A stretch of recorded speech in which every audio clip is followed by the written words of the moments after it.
따라하겠습니다. 부활은 평강을 동반합니다. 다시 한번 믿음으로 고백합시다. 부활은 평강을 동반합니다. 우리 믿으시면 다 같이 아멘 하겠습니다. 오늘 부활절을 맞이해서 여러분 가정에 있는 모든 어둠의 요소가 물러가고 평강으로 충만하게 되시기를 예수 이름으로 축원합니다. 지난주는 고난주간이었습니다. 그래서 예수님이 고난을 받으시고 채찍을 받으시고 수많은 비웃음과 조롱, 심지어 대제사장과 장로들, 서기관들, 또 바리새인들, 이 모든 사람들이 예수님을 향하여서 비웃고 조롱했습니다. 주님께서 침뱉음을 당했고요, 뺨 맞음을 당했고 주먹으로 침을 당했습니다. 그리고 로마 사람들의 채찍질 끝에는요, 새 조각이라든가 납조각, 유리 조각 이런 것들이 달려 있습니다. 그래서 플라둘럼이라고 하는 이 채찍인데요, 이것으로 때리면 사람 살에 닿으면은요 살을 뺏어가는, 살점이 드러나고 뼈가 드러나는 이 무서운 채찍을 밤이 맞도록 맞으셨어요. 그리고 주님께서 십자가를 지시고 골고다 언덕에 올라가셔서 금요일날 아침 9시에 미달리시고 낮 12시에 해가 빛을 잇고 어두워지고 오후 3시에 주님이 돌아가셨습니다. 자, 십자가상에서 이 처형 방법은요, 이루 말할 수 없는 고통을 동반합니다. 참을 수 없는 고통입니다. 너무나 힘들어서 이렇게 사람들이 죽어가는데요, 그 모든 장면을 제자들이 봤습니다. 주님께서 이 모든 고통과 고난을 이기시고 드디어 주일날 주님이 부활하셨습니다. 우리 승리하신 주님의 능력이 여러분 가운데 임하셔서 이 부활주일날 승리의 역사가 여러분 가운데 나타나게 되시기를 예수 이름으로 축원합니다. 우리 그렇게 되기 원하시면 다 같이 아멘 합시다. 우리 부활주일날 평강이 임하셔서 여러분 가운데 어둠이 물러가고 승리가 차지하게 되시기를 예수 이름으로 축원합니다. 그래서 우리 한번 이 부활하신 동영상을 준비해 봤는데요, 우리 머릿속에 각인될 수 있도록 한번 동영상을 보고 나서 말씀을 이어가겠습니다.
부활이 역사적인 사실이라고 우리 믿으시면 한번 입술로 아멘 하겠습니다.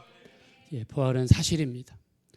자, 기독교에서 우리 가장 중요한 게 부활입니다. 기독교의 교리 중에서 가장 중요한 게 부활입니다. 그래서 여러분들이 질문을 받을 때 기독교 교회를 다니시는데 가장 중요한 교리가 무엇입니까? 물어보면 성탄절이요, 선물 받는 날이요 얘기하시면 안 됩니다. 가장 중요한 날은 예수님께서 사망 권세 이기시고 부활하신 부활주일이 가장 중요한 날이 되어야 될 줄로 믿습니다.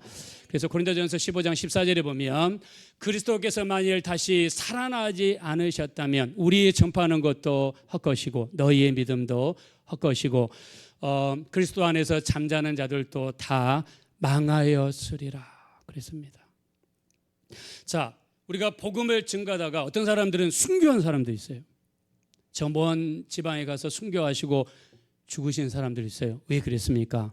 하늘에서 받을 상급을 바라보고 하늘에서 받을 주님의 칭찬을 바라보고 순교하고 죽었는데 만약 죽은 다음에 살아난 것이 없고 죽은 다음에 부활이 없다고 그러면 우리 믿음이 헛것이라고 성경이 이야기했어요. 이 말이 무슨 말입니까? 부활은요 반드시 존재하고 사람이 육체로 끝나는 것이 아니라 죽으면 반드시 영적인 존재가 있고 우리가 이 육체를 벗어나는 순간에 예수님의 인도하심을 받아 천국으로 인도받는다라고 믿습니다. 자, 우리 믿으시면 한번 다 같이 크게 아멘 하겠습니다. 그래서 부활이 가장 중요한 거예요.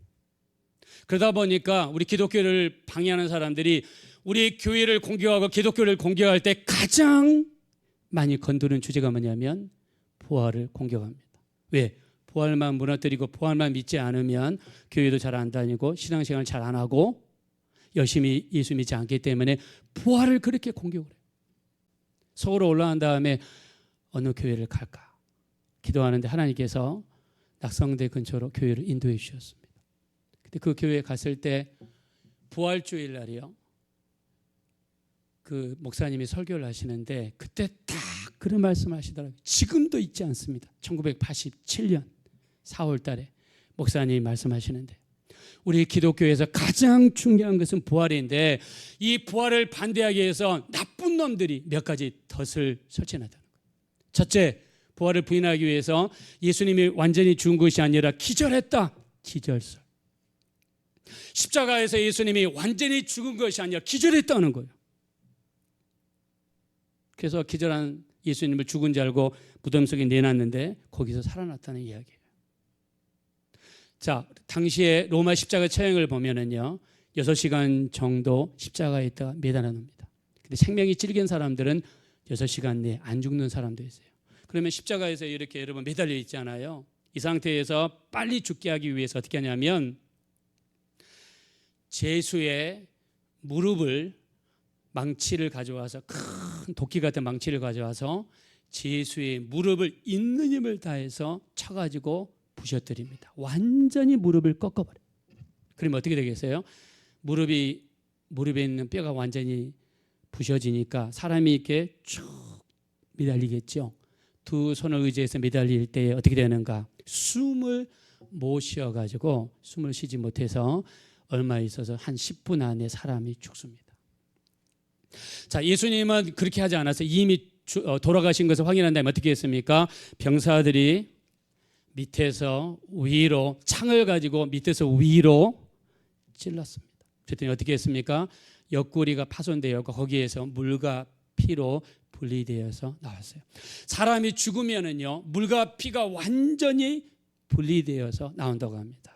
성경에서는 예수님이 돌아가신 다음에 물과 피로 분리됐다고 이야기했어요. 이 말은 무슨 말입니까? 예수님은 기절하신 것이 아니라 십자가상에서 완전히 돌아가셨다는 것을 의미합니다. 우리 믿으시면 다 같이 아멘 하겠습니다. 두 번째, 도적설입니다. 예수님의 제자들이 예수님의 무덤에 가서 문을 열고 시체를 도둑질한 다음에 훔쳐간 다음에 예수님이 부활했다고 거짓말을 퍼뜨렸다는 거예요. 자, 아까 제가 동영상을 보여드린 이유가 예수님이 무덤 속에 들어가신 다음에 돌문을 막았습니다. 입구 문이 뭐냐면 돌이에요, 돌. 자, 영화에 우리가 아까 동영상에서는 작게 나왔지만 그 실질적으로 예수님의 무덤을 가로막았던 그 문은요, 약 한 2톤 정도 되는 큰 돌이라고 합니다. 2톤 정도 된다고 그래요. 자, 근데 이게 문을 열려 그러면 이렇게 비스듬하게 위로 올라가는 구조여 가지고 위로 돌문을 밀어야지 거기는 시신을 도둑질할 수 있대요. 자, 평평한 길에서 돌을 미는 거하고 위로 올라가는 길에서 돌로 미는 거하고는 다르겠죠. 그래서 15명에서 20명의 사람들이 달라붙어야 그 돌문을 열 수 있다는 거예요. 자, 근데 그 예수님이 계신 무덤은 그냥 주변에 아무도 없었습니까? 아까 동영상에 보니까 누가 있었습니까? 군사들이 지키고 있었어요. 왜 군사들이 지키고 있었어요? 그 전에 예수님이 부활한다는 이야기가 있었거든요. 그래서 대제사장들이 빌라도 총독에게 부탁을 해가지고 군사를 좀 3일 동안만 좀 지켜달라고 부탁을 한 상태였어요. 그래서 아까 동영상처럼 예수님의 무덤에는요, 수많은 군사들이 거기에 있고요. 근데 거기에 15명에서 20명의 남자들이 가서 문을 열 수 있을까요? 두 번째, 제자들의 상태는요, 지금 그 다른 사람들이 무서워가지고 숨어 있는 상태예요. 이스라엘 사람들을 피하고 군사들을 피하고 대제사장들을 피해서 숨어 있는 제자들이에요. 근데 그 제자들이 과연 거기 가서 시체를 도둑질할 수가 있을까요? 말이 될 수 없는 거죠. 세 번째 안 좋은 이론이 뭐냐면 환각설입니다. 무슨 말이냐? 예수님이 부활하신 것을 막 기대하고 사모하고 바라니까 눈에 헛것이 보였다는 거예요. 무덤이 비어있는 것처럼 보였고 예수님이 사라진 것처럼 보였고 헛것이 보였다는 거예요. 좋습니다. 자, 제자들 또 다른 여자분들 믿는 사람들은 그래도 이 사모하는 마음이 있으니까 헛것을 봤다라고 합시다. 근데 나중에 예수님의 시체가 없어진 걸 알고 나서 거기에 군사들이 들어가서 확인했습니다. 대제사장들이 들어가서 확인했습니다. 장로들이 들어가서 확인했습니다. 그럼 그 사람들도 환각을 봤을까요? 반대쪽에 있는 사람들인데, 그걸 원치 않는 사람들인데 그게 가능했냐 이거죠. 단순히 그들이 만들어낸 이론이다라고 말할 수밖에 없습니다. 자, 예수님의 부활이 사실임을 제가 몇 가지를 통해서 말씀을 드리겠습니다. 첫째, 예수님이 부활했을 때 가장 먼저 부활을 목격한 사람이 성경에 여러분 남자입니까 여자입니까? 여자들이 봤어요. 여자들이. 예수님이 부활한 것을 가장 먼저 확인한 사람들이 여자들이었어요. 마가복음 16장 1절에 예수님의 어머니 마리아, 막달라 마리아, 예수님의 이모 살로메가 예수님에게 염을 하기 위해서 안식일 첫날 예수님의 무덤에 갔는데 예수님은 안 계시고 천사 둘이서 거기에 앉아가지고 너희가 찾는 예수가 여기 계시지 않고 그가 말씀하신 대로 살아나셨느니라. 할렐루야. 여자들이 제일 먼저 예수님의 부활의 소식을 들었어요. 그 소식을 듣자마자 11명의 제자를 찾아갔습니다. 예수님이 죽지 않고 살아나셨습니다 라고 전했는데 제자들이 안 믿었다고 그랬습니다. 이때 막달라 마리아가 두 번째 예수님의 무덤에 가서 무덤 앞에서 흐느끼면서 울고 있었어요. 막달라 마리아는요, 전에 7 귀신이 나간 여자입니다. 7 귀신이 들려서 굉장히 일평생 고생하면서 어려움을 겪었던 것 같아요. 그때 예수님을 만난 다음에 해결받았어요. 주님이 너무나 그립고 사모가 되어서 무덤에 가 있을 때 예수님이 나타나셔서 가장 먼저 만난 사람이 누구냐면 막달라 마리아였습니다. 자, 이때 당시에요, 재판을 할 때 재판장에서 증인으로 채택할 때 여자는 증인으로 채택이 안 됐습니다. 그때 당시 사회상으로. 왜? 여자는 증인으로서 인정할 수 없다는 것이 그때 당시의 관습이었습니다. 자, 그러면 예수님이 부활했다는 것을 만약에 설득력 있게 전하고 사람들이 믿게 만들기 위해서라면 여러분 증인으로서 여자를 쓰는 게 좋습니까? 남자를 쓰는 게 좋습니까? 남자를 쓰는 게 좋죠. 왜요? 남자는 증인의 능력이 있고요. 재판에서도 증인으로서 인정을 해주고요. 근데 성경에서는 여자가 예수님의 부활하심을 가장 먼저 봤다라고 이야기하고 있어요. 무슨 말입니까? 성경은 꾸미려고도 하지 않고 자랑하려고도 하지 않고 있는 그대로를 기술하고 있다는 것을 알 수 있습니다. 두 번째요, 예수님의 동생들입니다. 자, 예수님의 동생들 마가복음 6장 3절에 보니까 이렇게 이야기하죠. 마리아의 아들 목수가 아니냐, 야고보 요셉 유다 시몬의 형제가 아니냐, 그의 너희들이 우리와 함께 있지 아니하냐 하고 예수를 배척했다 그랬습니다. 예수님께서는요, 여동생도 있고 남동생도 있습니다. 남동생 네 사람입니다. 야고보, 요셉, 유다, 시몬이라고 성경에 나와요. 네 사람이에요. 요한복음 7장 5절에 보니까요, 그의 형제들까지도 예수를 믿지 아니하더라고 그랬습니다. 예수님이 사역을 시작하시고 이스라엘 전국을 돌아다니시면서 전도하시고 가르치시고 귀신을 쫓아내시고 병 고치시고 이적과 기사를 행하셨는데 예수님의 동생들은요, 믿지 않았다고 그랬어요. 믿지 않은 것뿐만 아니라요, 우리 마가복음 3장 21절에 보니까 뭐라고 기록되었냐면 예수의 친족들이 그를 붙들러 나오니 이는 예수가 미쳤다 함이라 그랬습니다. 예수님을 안 믿는 정도가 아니라 예수님에 대해서 예수는 미쳤다라고 이렇게 이야기를 했어요.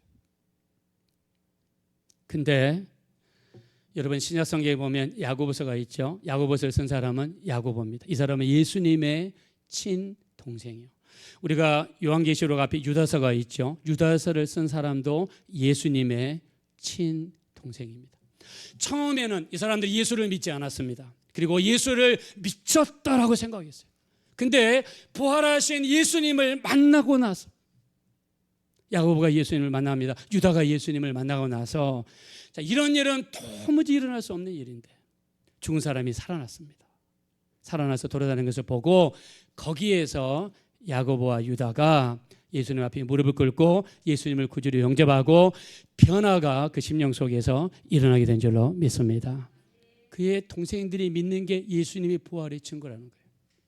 세 번째, 예수님의 12제자 가룟 유다가 죽고 그 자리에 마띠아가 추가되어서 12제자가 되죠. 예수님의 12제자의 순교입니다. 12제자 중에서 11명이 순교했어요. 우리 사도 요한만 거의 100세까지 자연사한 사람이 사도 요한입니다. 사도 요한은 죽이기 위해서 가마솥에다가 집어넣어도 안 죽었고요, 100m 이상 되는 절벽에서 돌 밑으로 떨어뜨려도 안 죽어서 반모섬에다가 유배를 보낸 거예요. 예수님의 12제자가 예수님의 부활을 조작했고 시체를 도둑질해 놓고 예수님이 부활했다라고 만약에 꾸며낸 것이라면 예수님의 12제자가 과연 순교할 수 있을까요? 자기들이 만들어낸 것인데요, 자기들이 거짓말해서 만드는 교리인데요, 여러분 자기들이 만드는 것을 스스로 믿고 거기에 목숨 걸 사람이 어디 있습니까? 정상적인 사람은 그렇게 할 수가 없죠. 예수님의 12제자 중에서 바돌로메 또는 나다나엘이라고 하는 사람은요, 죽을 때 어떻게 죽었냐면 십자가에서 매달려 있을 때 그냥 놔두면 죽는데 칼을 가져와서 피부를 위에서부터 아래로 벗겼습니다. 피부를 위에서 아래로 잔인하게 다 벗겼어요. 그렇게 바돌로메는 순교를 당했습니다. 여러분 그렇게 몸이 아프고 힘들 때 한마디 할 수 있잖아요. 내가 잘못 생각했다, 내가 만들어낸 것, 내가 스스로 속았다, 이렇게 이야기할 수 있잖아요. 그러나 바돌로메는 끝까지 예수님은 부활하셨네, 나의 주님이시여 나의 하나님이십니다 고백하면서 순교를 당했습니다. 할렐루야. 마가복음을 기록했던 12제자는 아니지만 마가복음을 기록했던 마가는요, 이집트에 가서 지중해 지방에 있는 주변에 있는 사람들에게 복음을 증거했습니다. 그렇게 해서 생긴 교회가 콥트 교회입니다. 이집트 전체 인구 중에서 10%가 콥트 교인이에요. 그 사람들이 콥트 교인들이 된 이유는 마가의 전도와 순교에 있습니다. 마가는 복음을 증가하다가요, 사람들에게 나중에 붙잡혔습니다. 그리고 두 손을 묶여서 말에게 연결돼 가지고 그 거친 돌밭을 있는 힘을 달려서 끌려다니다가 상처가 나고 피부가 벗겨지고 피가 흘리다가 말에게 끌려다니다가 그 거친 돌밭에서 피 흘리다가 죽었어요. 여러분 만약에 12제자가 가짜로 만들어낸 거라면 여러분 이렇게 순교할 수 있을까요? 순교할 수 없죠. 절대 일어날 수 없는 일입니다. 네 번째는요, 예수님의 수위입니다. 예수님이 돌아가실 때 덮었던 수위입니다. 이 수위가 지금 이태리에 가면 튜린 성당에 보관되어 있습니다. 이거에 대한 갑론을박 논란이 많지만 여러분 거기에 속지 마십시오. 예수님의 수위가 100% 확실한 수위입니다. 요즘에 VP8이라는 이미지 분석법에 의해서 3차원적으로 분석을 해봤더니 거기에 30대 초반의 남자 십자가에 못 박히고 그 다음에 옆구리에 창자국이 있는 이미지의 모습이 복원이 됐습니다. 여기에 보면은요 꽃가루가 한 28개 정도가 발견이 됐어요. 근데 그 꽃가루를 분석을 해봤더니 2000년 전에 예루살렘 반경으로 예루살렘 주변에서만 서식하는 꽃가루인 걸로 발견이 됐습니다. 그리고요 예수님의 수위에서 동전이 발견되는데 렙돈이라고 합니다. 이 동전은 빌라도 총독 시절에 예루살렘을 중심으로 20km 이내에서 통용되었던 예수님 당시에만 통용되었던 렙돈으로 발견됐습니다. 우리 부활을 증거하고 뒷받침하는 것들이 너무너무 많습니다. 여러분들이 다른 사람들의 가만히 선 잘못된 가르침 교리에 속지 마시고 예수님은 우리의 모든 죄와 허물을 뒤집어 쓰시고 죽으신 다음에 3일 만에 죽은 자 가운데서 부활하신 줄로 믿습니다. 주님이 부활하셔서 모든 사망 권세 이기셨고 우리에게 승리를 주셨고 마귀를 이길 수 있는 놀라운 승리의 길을 우리 각 가정에 베풀어 주신 줄로 믿습니다. 우리 그렇게 믿으시면 아주 크게 아멘 하겠습니다. 하셨어요. 오늘 본문의 말씀이 뭐냐면 지금 제자들의 모습입니다. 제자들은 어떤 상태에 있습니까? 본문 말씀으로 돌아가겠습니다. 19절입니다. 자, 다 같이 한번 읽겠습니다. 시작. 이날 곧 안식 후 첫날 저녁 때 제자들이 유대인들을 두려워하여 모인 곳의 문들을 닫았더니 예수께서 오사 가운데 서서 이르시되 너희에게 평강이 있을지어다. 아멘. 예수님이 부활하신 다음에 제자들에게 나타나셨어요. 성경이 뭐라고 했냐면 제자들이 유대인들을 두려워하여 문들을 닫고 한 곳에 숨었습니다. 여러분 보십시오. 예수님이랑 같이 겟세마네 동산에서 기도하는데 그 많은 병사들이 달려들어서 예수님을 포박했습니다. 데리고 와서 밤을 때립니다. 침을 뱉습니다. 주먹으로 예수님을 칩니다. 비웃고 조롱합니다. 빌라도 법정 앞에 섰을 때 수많은 군중들이요 그 이른 아침에 모여들어서 예수님을 향해서 저를 십자가에 못 박으소서 하면서 막 있는 힘을 다해서 소리를 고래고래 질러댔어요. 예수님을 향해서 십자가에 못 박아라, 십자가에 못 박아라, 십자가에서 죽이라고 소리를 쳤습니다. 그리고 예수님께서 십자가에 못 박히셔서 6시간 동안 매달려 계신 것을 두 눈으로 봤습니다. 십자가에서 매달려 계시면서 그 모진 고통을 겪으시면서 잔인하게 너무너무 힘들어하면서 돌아가시는 모습을 직접 봤습니다. 여러분 지난번에 김정은이가요 집고 난 다음에 자기 고모부를요 어떻게 했습니까? 이 장사정포로 사람을 그 큰 포탄을 이용해서 아주 뼈도 못 찌를 정도로 가루가루 싸가지고 죽였어요. 이걸 봤던 다른 사람들이 얼굴에 겁이 가득 먹었다고 합니다. 너무나 잔인하고 무섭게 처형당하는 장면을 보면서 김정은이 주변에 있던 수많은 사람들이 아주 공포하고 겁에 질렸다고 합니다. 예수님의 12제자도 마찬가지죠. 예수님이 돌아가신 장면을 직접 봤습니다. 너무너무 처참하게 죽는 모습을 봤어요. 그리고 눈에 혈안이 되어서 믿는 자들을 잡아다니는 그걸 보면서 제자들은요 두려움과 공포에 찌들어 있는 거예요. 만약 나갔다가 잘못하면 잡히면 어떻게 할까? 만약 붙잡혀가지고 예수님처럼 잔인하게 십자가 처형을 당하면 어떻게 할까? 너무너무 두려움 가운데 있는 거예요. 두려움과 공포가 그들을 아주 짓눌렸습니다. 완전히 거기에 매도되어 있는 거예요. 그때 여자들이 나타나서 예수님이 부활했다는 이야기를 할 때에 그 부활했던 이야기가 귀에 들어오지가 않습니다. 믿어지지가 않았어요. 이때 이런 제자들의 마음을 알고 계시던 주님이 나타나셔서 가장 먼저 선포한 말씀은 뭐냐면 너희에게 평강이 있을지어다. 할렐루야. 자, 제가 여러분의 축복할 때 한번 크게 아멘 하시기 바랍니다. 여러분에게 평강이 있기를 예수 이름으로 축원합니다. 평강이 뭐냐면 우리가 헬라어로 에이레네, 히브리어로는 샬롬이라고 합니다. 주님이 말씀하신 평강은요, 마음속에 전혀 두려움도 없고 의심도 없고 잔잔하고 평온한 마음의 상태, 이거를 주님께서 평강이라고 그랬습니다. 제자들 지금 마음속에는요, 어두움의 요소로 가득 차 있습니다. 염려, 근심, 걱정, 두려움, 의심으로 마음이 아주 자불안서이고 너무 불안하고 염려, 근심으로 가득 차 있어요. 이 제자들의 마음을 주님이 밝혀주시기 위해서 주님께서 선포하신 게 뭐냐면 너희에게 평강이 있을지어다 선포하시면서 그들 마음속에 있는 어둠의 요소를 몰아내시기를 원하신 줄로 믿습니다. 그래서 평강이 있을지어다 이 말은요, 우리가 요한복음에 보면 3번 나옵니다. 근데 3번 다 어디에 나오냐면 예수님이 부활하신 다음에 이 요한복음 20장에만 3번 다 나와요. 19절, 21절, 26절에 주님께서 제자들에게 나타나실 때마다 너희에게 평강이 있을지어다 말씀하시면서 어두움을 몰아내시고 두려움을 몰아내시고 모든 염려, 근심, 걱정을 몰아내시는 줄로 믿습니다. 주님 이걸 몰아내시기 위해서 평강이 있을지어다, 평강이 있을지어다 말씀했습니다. 그래서 우리가 부활절 날은요, 뭘 외쳐야 되냐면 내 속에 있는 어두움은 물러갈지어다, 두려움은 물러갈지어다, 모든 의심은 우리 가정에서 떠나갈지어다 외쳐야 될 줄로 믿습니다. 몰아내기 위해서 주님께 3번이나 하셨습니다.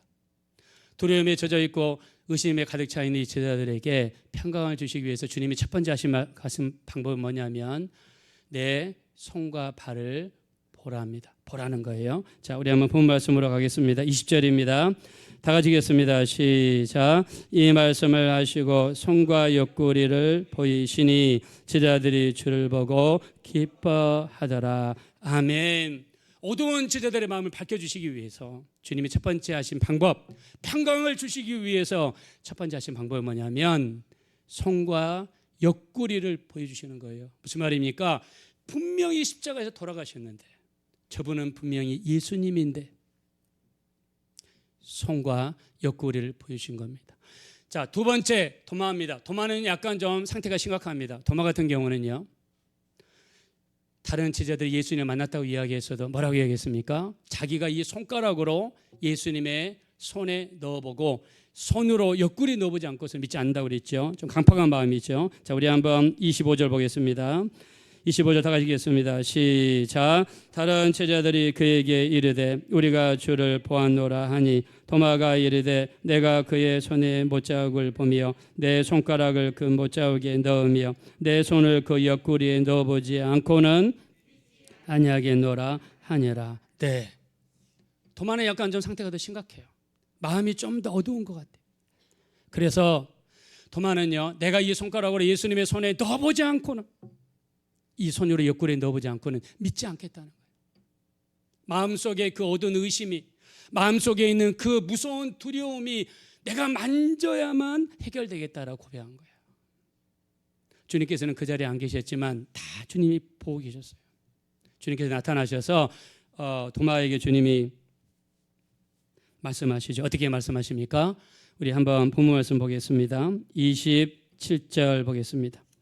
27절 다 같이 읽겠습니다. 시작. 도마에게 이르시되 내 손가락을 이리 내밀어 내 손을 보고 내 손을 내밀어 내 옆구리에 넣어보라. 그리하여 믿음 없는 자가 되지 말고 믿는 자가 되라. 아멘.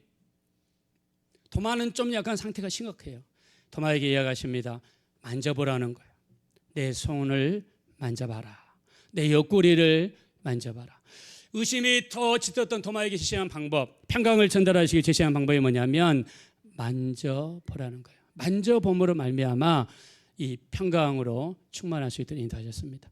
우리가 누가복음 24장에 보면은요, 예수님께서 손과 발을 보이셨습니다. 그때도 제자들이 이렇게 믿지 않았어요. 그때 주님께서 제시한 방법이 뭐냐면 너희 중에 먹을 것이 있느냐.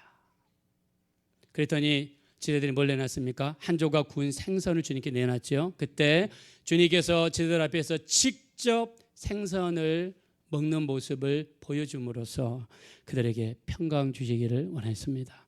그래서 주님께서 부활하신 다음에 두려움에 떨고 있고 의심에 떨고 있고 마음속은 캄캄하고 근심 걱정으로 가득 찬 제자들에게 평강을 주시기 위해서 첫 번째 자신의 모습을 보여주셨고, 두 번째 자신을 만지게 하셨고, 세 번째 음식을 직접 먹는 것을 시연하심으로써 그들에게 평강 주시기를 원했습니다.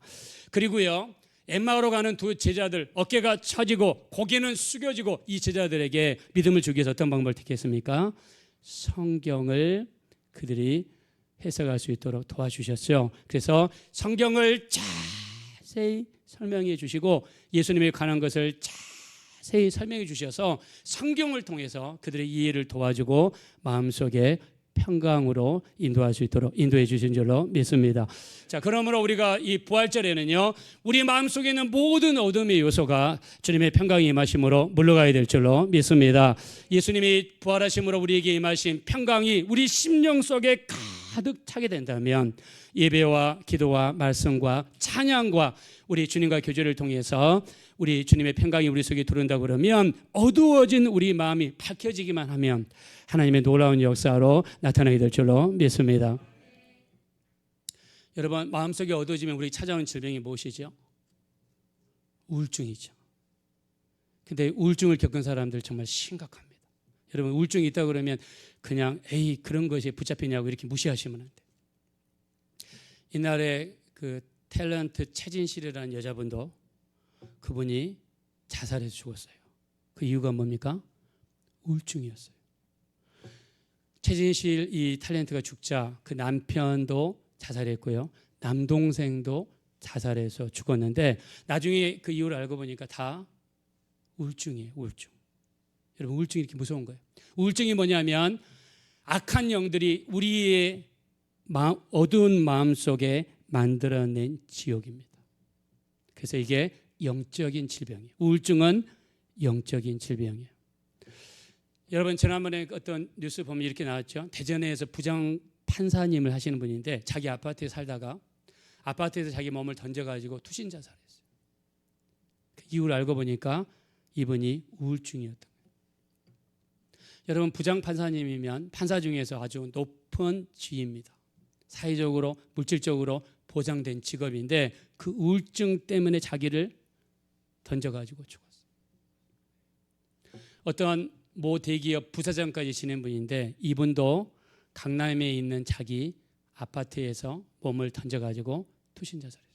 이 사람은요, 서울대학교 전자공학과를 나오고요, 미국 스탠포드 대학교 가서 공학 박사를 딴 다음에 그 큰 대기업의 부사장까지 올라가고 스톡 옵션으로 우리가 어떤 임직원이 되면 그 회사의 주식을 아주 싼 가격으로 살 수 있도록 기회를 주는 걸 스톡 옵션이라고 그러는데요. 스톡 옵션이 70억이나 가지고 있었어요. 그걸 시중에다 팔면 몇 배 붙여서 팔 수 있는 주식입니다. 70억이나 스톡 옵션을 가지고 있었어요. 이분이 자기를 투신 자살했는데 그 원인이 뭐냐? 바로 우울증입니다. 아까 말씀드린 것처럼 우울증은요, 악한 영들이 여러분의 어두운 마음속에 만들어낸 지옥이고 이게 영적인 질병입니다. 제가 어떤 그 집사님의 간증을 들었는데 이분은 세무사입니다. 세무사인데 이분이 세무사가 되신 다음에 어렵게 시험을 통과해 세무사가 되신 다음에 관공서에서 10년을 일하시고 그리고 자기 사무실을 열었어요. 이분이 자기 사무실을 열자마자 한 달에 얼마를 버냐면 한 달에 3천만 원씩을 벌어요. 여러분, 하루에 한 4시간, 5시간만 일하고 3천만 원을 벌어요.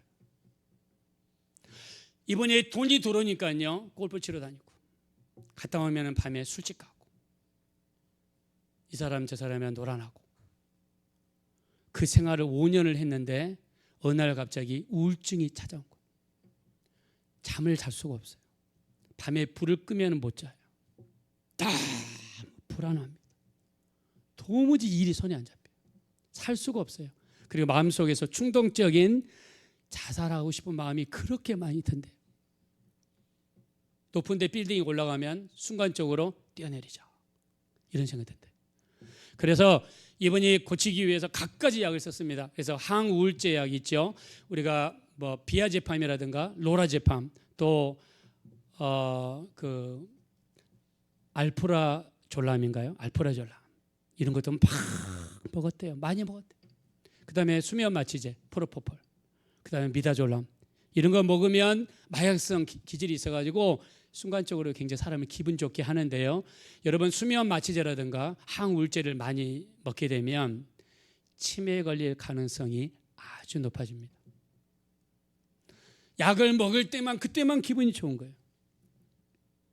약을 약간 멈추게 되면 그 다음에 너무 힘든 거예요. 그래서 무당을 불러다가 비싼 것도 다 해보고 돈 많이 버니까 그 다음에 신당에 가서 또 기도도 해봤어요. 용화하던 스님을 모시고 와서 집에서 스님을 모시고 뭐 별짓을 다 했어요. 근데 그 스님이 그러더래요.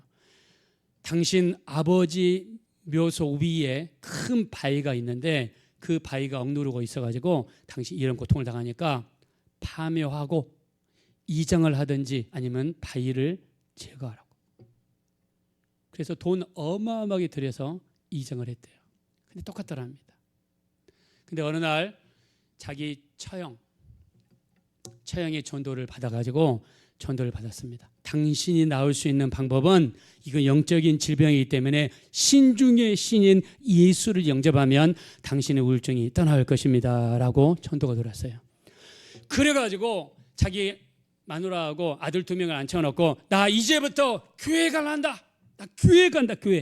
나 교회 가서 한번 이번 고쳐보겠다. 그런 다음에 주일날 교회 간 다음에 예배를 많이 드리고 기도하고 말씀을 읽고 열심히 말씀을 받더니 어느 순간인가 어두워진 마음이 밝아지고 우울증이 완전히 사라져가지고 해방되는 역사가 나타났습니다. 할렐루야. 하나님의 역사하시는 하나님께서는 우리 어두워진 마음이 밝아지기를 원하시고요. 믿으시면 아멘 합시다. 여러분 마음속에 있는 두려움이 예수 믿는 순간에 떠나게 될 줄로 믿습니다. 예수님의 평강이 여러분 속에 충만하게 되시기를 예수 이름으로 축원합니다. 우리 주님은 여러분의 마음을 건들기를 원합니다. 우리 지자들을 보세요. 지자들은 지금 두려워하는 가운데 있고 어두운 마음에 있고 의심 가운데 있고 예수님이 부활했던 이야기를 들어도 믿지 못하는 마음이 있었는데 주님이 3번이나 나타나셔서 너에게 평강이 있을지어다, 두려움은 물러갈지어다. 주님이 평강을 외칠 때 평강이 임하니까 마음속에 믿음이 회복이 되고 믿음이 살아나게 되고 예수님을 영접하는 역사가 나타나게 된 줄로 믿습니다. 그래서 우리 부활절날 우리 여러분 각 가정에 평강이 임하게 되시기를 예수 이름으로 축원합니다. 평강이 임해야 돼요. 그래서 우리가 예배하면 할수록 기도하면 할수록 말씀을 읽으면 읽을수록 우리 어두워진 마음이 밝아지게 되는 역사가 나타나게 될 줄로 믿습니다. 마지막으로 우리가 이 부활을 통해서 할 수 있는 것은 우리가 죽으면 끝나는 게 아니라, 여러분 죽으면 다 끝난다고 그래서 자살하죠. 저는 자살하면 지옥 간다라고 개인적으로 생각을 합니다. 성경에 자살한 사람들은 다 안 좋은 사람들이에요. 구약의 나쁜 사울왕이었죠. 신약의 예수님을 팔아먹었던 가룟 유다였죠. 결과가 다 안 좋은 사람들이 자살해요. 자살하면 끝나는가? 아닙니다. 미국의 유명한 그 의학 박사인 롤링스 박사라는 사람이 책을 썼어요. 이 사람은 무신론자고요. 심장혈관의 전문이고요. 응급소생술의 세계적인 권위자예요. 사람이 심장이 멈추거나 사람이 교통사고로 심장이 딱 멈춰서 오잖아요. 그러면 이분은 응급소생술의 권위자니까 갖가지 방법을 동원해서 심장을 뛰게 만드는데 권위자예요. 한 번은 심장이 멈춘 사람이 병원 응급실에 실려왔어요. 이 사람이 예수를 안 믿는, 이 롤링스 박사는 예수 안 믿고 그냥 무신론입니다. 그래서 죽으면 사람은 가루가 돼서 사라진다라고 믿는 사람.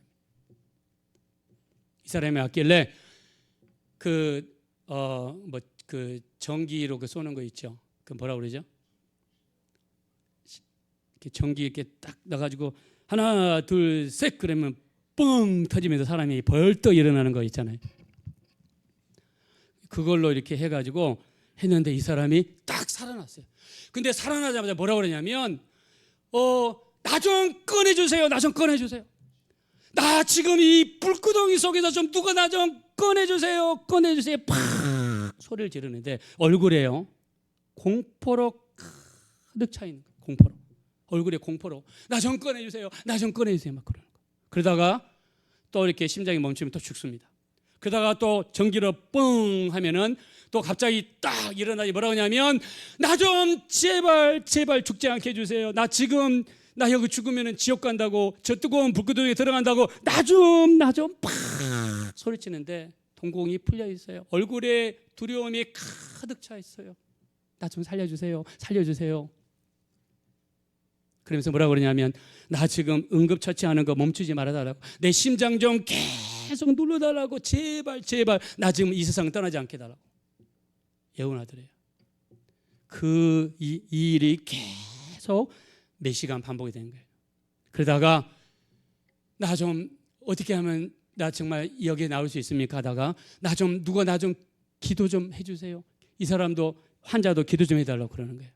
근데 롤린스 박사도 이 사람도 드라마라든가 영화 같은 데서만 봤지 기도한 적도 없으니까 그냥 그 자리에 자기가 만들어낸 거예요. 어떻게 하냐면 환자분 나를 따라서 해보세요 한 다음에 뭐라고 하냐면 예수님을 믿습니다. 예수 믿으면 구원받게 되는 줄로 믿습니다. 그렇게 했더니 환자가 그대로 따라하더니, 그렇게 해서 몇 번 따라하더니 갑자기 이상한 일이 벌어졌어요. 심장이 불규칙하게 뛰는 게 정상으로 뛰기 시작하고요. 이 사람이 다시 기절하지 않고 계속 눈을 뜨게 되고요. 얼굴이 평안한 상태로 만들어졌다고 합니다. 할렐루야. 이 사람이 그래서 살아난 거예요.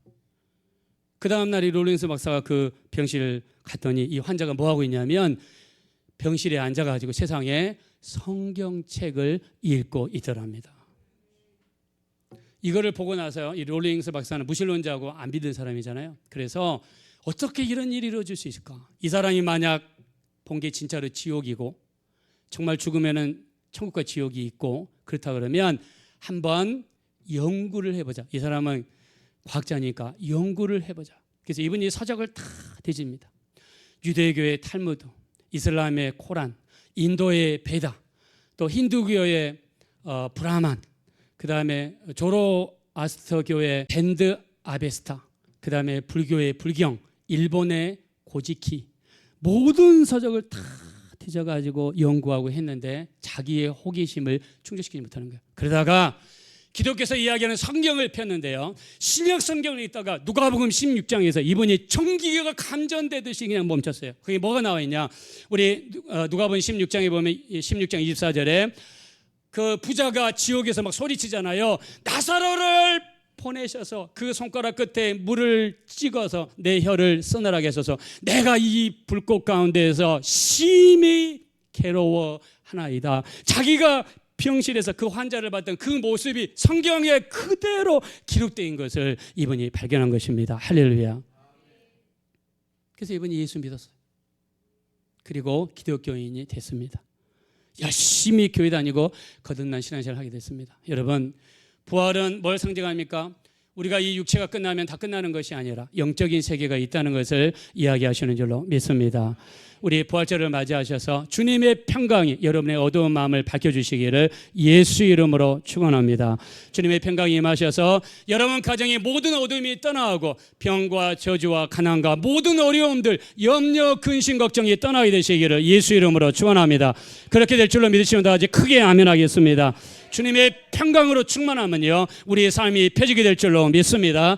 여러분의 자녀의 모든 문제도 해결받고 우리 가정의 모든 어려움도 물러가는 역사가 나타나게 될 줄로 믿습니다. 이것이 부활의 능력이요, 생명의 능력이요, 우리 주님이 우리에게 주신 놀라운 기도응답의 능력이 되시는 줄로 믿습니다. 주님의 평강으로 충만하신 모든 가정들이 되시기를 예수 이름으로 축원합니다.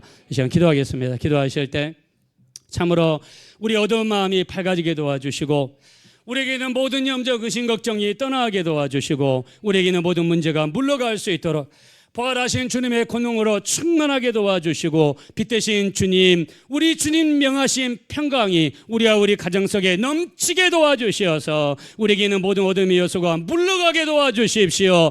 우리 다 같이 주여 한번 부른 다음에 합심으로 간절히 기도하겠습니다. 주여, 우리 주님 지심으로 감사합니다. 우리 하나님 역사하시고 도와주셔서 우리 부활하신 정말 주일을 맞이하여서 우리의 심령 속에 평강이 임하게 도와주십시오. 우리의 어두워진 마음이 밝아지게 도와주시고 우리의 어두워진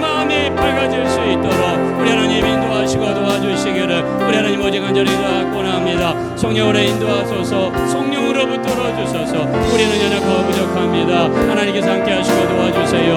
우리 하나님, 우리